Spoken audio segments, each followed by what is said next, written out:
Liz Kelly-Nelson, you are a leader in journalism innovation. You are dedicated to helping independent journalists and media creators build sustainable careers in a rapidly evolving media landscape. With a background in newsroom leadership, digital media strategy, and creator economy expertise, you have worked across the journalism ecosystem. You are supporting reporters, advising media startups, and collaborating with major institutions on the future of independent journalism. During your 2024 Salzburg Fellowship at Columbia School of Journalism, you founded Project C. Project C is focused on empowering journalists to embrace new models, to find sustainable revenues, and create impactful work outside of traditional media structures. You were also one of the Washington Post's first bloggers, and before Project C, you led some teams at Vox, USA Today, Gannett, and AOL. Thank you for being here. Thank you so much for having me. Let me get a little bit closer to the mic, and I'm actually going to turn on a timer so I don't go over time, which tends to happen. So thank you all so much for being here today. I particularly love it when I get invited to speak to journalism students because many of you, those of you who intend to go into reporting and other types of newsroom work may never actually set foot in a newsroom because of the way that we're seeing the media landscape fracture. So I'm going to talk to you a little bit today about the work that I've been doing, the state of what we call creator model journalism, and I'll give you some definitions to make sure that we're speaking in a way that feels like we are using the same definitions. And then some predictions and some things that I would ask you to think about as we head into the new year.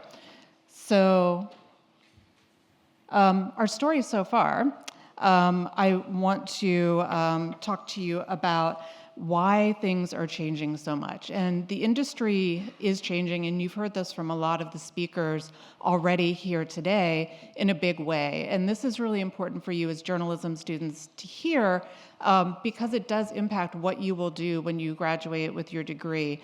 In the United States in particular, 75% of newsroom jobs have disappeared since the early 2000s.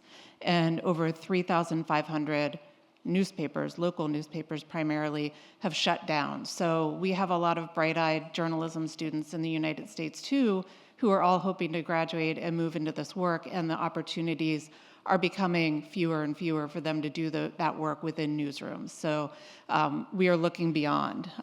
We've also heard from some of the other speakers this morning about the shift that we're seeing in both trust and the definition of what ethical journalism looks like, but also where audiences are going to get their news. So in the United States, the Gallup organization does a poll every year to trust or to measure how Americans feel about mass media. And in 2025, for the first time, it dropped below 30% to 28% of Americans who say that they trust traditional mass media. And this number started at like 74% when they started the measurement over 40 years ago. And a lot has contributed to that. Certainly what we heard from earlier with Julie and some of the other speakers, there has been a coordinated campaign to undermine the value of journalism and paint journalists in the United States and other places around the world as dishonest people who are doing something out of a motivation that is less than honorable, which isn't the truth, but it is certainly a perception that we're continuing to work and battle against. At the same time, technology has just changed the game immensely, especially for younger and younger audiences. We see the numbers in the latest Reuters report and in some of the work coming out of the Pew Research Group that more and more people are experiencing and getting their news on social media platforms than they are from traditional sources. So rather than navigating to a website, rather than getting a newspaper on their doorstep, rather than turning on the evening news and TV, they are like experiencing news in what we call time pass mode, right? Like when you're scrolling through your TikTok feeds, or it's coming to you in your inbox if you're getting newsletters. So things are really changing. And so we need to continue to think about if our audience is going other places, how are we also there? So all of which is to say is that this has led to, around the world, but I mainly talk about the US in this presentation, a rise in what we call creator model journalism.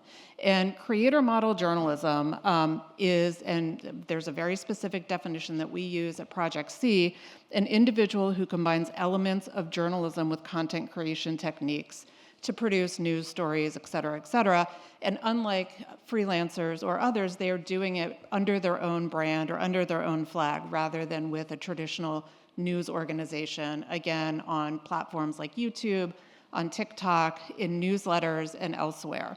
And so what makes a creator model journalist, and I'll show you another slide in a minute where I do want us to draw a distinction between a creator model journalist and what we would call a news influencer, which is a very different thing, also a really big part of where people are getting their news today. But at Project C, we primarily work with journalists who are moving into the space, leaving traditional newsrooms to get out there in the system. But what makes somebody a creator model journalist versus a news influencer is that they are, as we said, producing journalistic work, right? It has those earmarks, fact-checking, citing sources, showing your work, a clear corrections policy, an ethical policy, all of these things that we can look to and say that makes rigorous work. They're usually covering a niche topic, right? Like most people who, like if their primary platform is TikTok or a newsletter, they're not like the general news. They are not trying to get you information about everything. They are very often specializing in one thing. Project C, we have a community of 150 journalists that convene every day in Slack and help each other out and talk about it. And we have people who cover everything from government accountability to like pinball machines, right? So actually one of our journalists is here today. Anna, raise your hand. Anna Pujo-Mazzini, who's actually based here in Paris, who writes a newsletter called Good Story that you should all subscribe to. And that's her niche. They are perceived as a trusted messenger, right, by a loyal audience. So these are people who are actually making a connection. I said this already, but they work independently outside news organizations, and they do something that wasn't possible when I was a young journalist. I was a blogger at the Washington Post, and if I was doing that today, I probably, because I had a huge audience, would have thought, maybe I should go and like launch a newsletter on my own. 20 years ago, I couldn't do that because the creator economy didn't exist. It does now, and so there are clear ways that independent journalists can actually create revenue for themselves.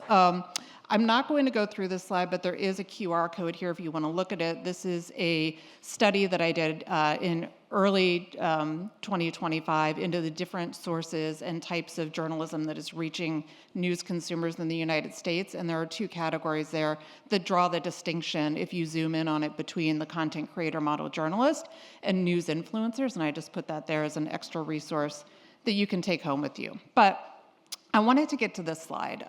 So the guy you see with the light bulb over his head is Ben Reiniga, and Ben is great. He's now at Politico, but last year he was a Nieman Fellow at Harvard, and his work that he did there was he took every study that he could find about news avoidance from like the past 5 or so years, why people are turning away from news, and then every study that he could find about the rise of like creators as trusted messengers.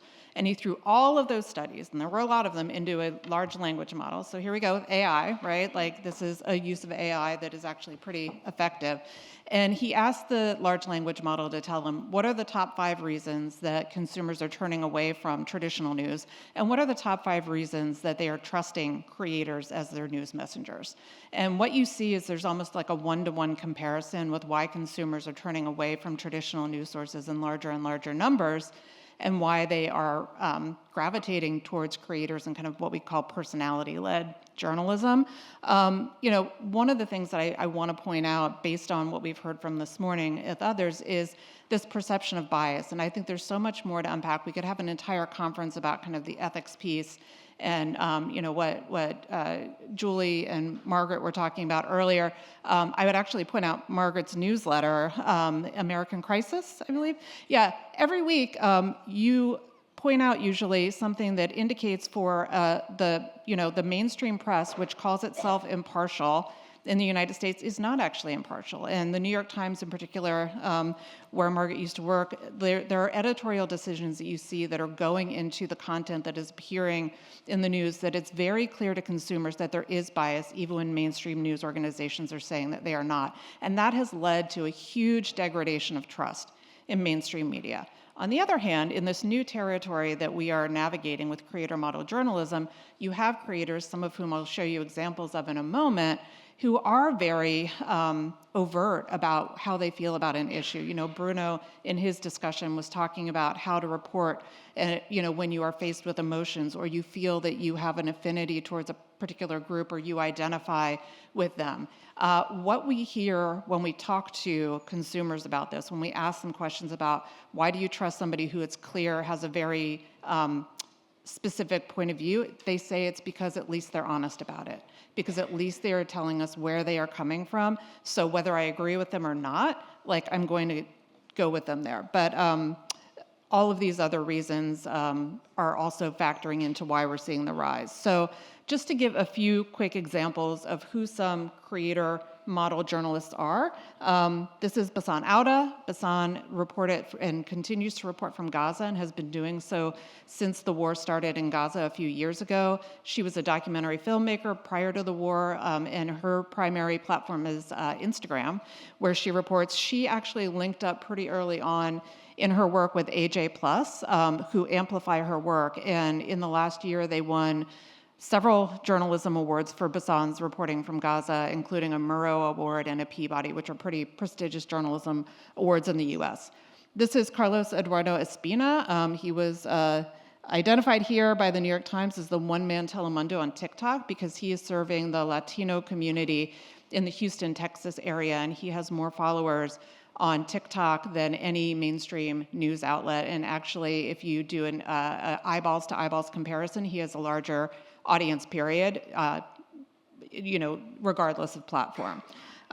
This is Kirsten Haase. Kirsten is actually a Swiss journalist who left Tagesanzeiger last year to launch a newsletter and podcast called Hasse mit Liebe, and she's actually one of the first creator model journalists in Switzerland, and is starting to lead a concerted effort there to bring more independent journalism to Switzerland. And then finally, Dave Jorgensen in the U.S. Grew a massive audience for the Washington Post. He was called the Washington Post TikTok guy on TikTok, doing great work. He left in July, and with him took 85% of the Washington Post's YouTube audience, which is a big indicator that what people are following these days are personalities, not news brands. And so I leave that with all of you to think about where you are going to reach the audiences that you want to reach with the reporting that you want to do. So that brings us to the question, what now? So I have 3 predictions hot off the presses for 2026 because it's that time of year. And whether these will come to pass, who knows? That's why they're called predictions and not facts yet. But first is we are going to see this trend continue. It is actually pretty scaled in the United States, and we're starting to see it now in several other places. Here in France, you've got Hugo Decrypt, who is now, I would say, one of your most visible influencers, but I'd actually love to talk to some of you students after this. If you reach out to me and tell me who I should be following in France, like who should we be looking to. But we're going to see more journalists leave institutions either by choice or by layoff to continue building their personal brands. And traditional newsrooms will continue to partner or start partnering even more with these influencers in the way that AJ Plus has partnered with Basan Auda to elevate the reporting. That's fine. And then finally, the atomic unit of journalism is going to become the individual, not the outlet. And I don't know if that's a change we'll see in 2026, but I think increasingly where we need to go is with the reputation and the intellectual property of journalists like Jessica. If Jessica ever leaves New York Magazine, that should go with her, right? Her reputation, and it will in many cases, but I want journalism organizations to start thinking about the ownership that journalists should have over their work, because I think that will go a long way to actually keeping those journalists, some of them in newsrooms, because that's a big concern for newsrooms, is that if we have journalists who are elevating into these kind of personality-led talent roles, will they just leave like Dave Jorgensen left the Washington Post and take it with them? Possibly. So maybe what you need to do is make it more attractive for them to stay. We're going to continue to see platform consolidation around trust. So aggregators now, like Apple News, Yahoo News, Google, they're really looking for ways to figure out who are the credible journalists, right? How do we know that they are trustworthy? And there's so much work yet to be done, and I hope that it's work that Julie continues and that Margaret continues to define what trust and credibility in a trusted creator model journalist needs to do to actually earn that trust from the platforms, because the platforms can actually do a lot to put their finger on the scale to fight back against some of what we heard earlier about, like, just like the most viral inflammatory thing being the thing that takes off. We need to continue to hold their feet to the fire to say there is responsible work out there and we need you to elevate it. Whether they will or not, I don't know, but we need to keep trying. As we heard today already, AI is a big factor, and then that is now moving into the creator space where the AI companies are reaching out to creators to try to index their work and cut deals with them, and so we need to be very wary of that. And then a verification layer is going to develop for creators at a certain point, and that's a part of the infrastructure, one part of the infrastructure that we really need to see grow. And then finally, new revenue models will continue to emerge. The primary revenue models right now for creator model journalism are reader revenue, so subscription fees for newsletters, and then primarily in the video space, it's YouTube AdSense and sponsorship deals. We are going to continue to see different revenue models emerge that make it more and more possible for this work to be done. One of the biggest areas of growth that we've seen in 2025 and we will see again in 2026 is finally the philanthropic community is coming around and starting to realize that if what's important to them is the impact that journalism has, that they are not reaching a huge swath of the audience, especially younger audiences, if they're not supporting this work. So we're starting to see a lot of philanthropic funding go to individual creators, but we need to start seeing more of it go to building the infrastructure.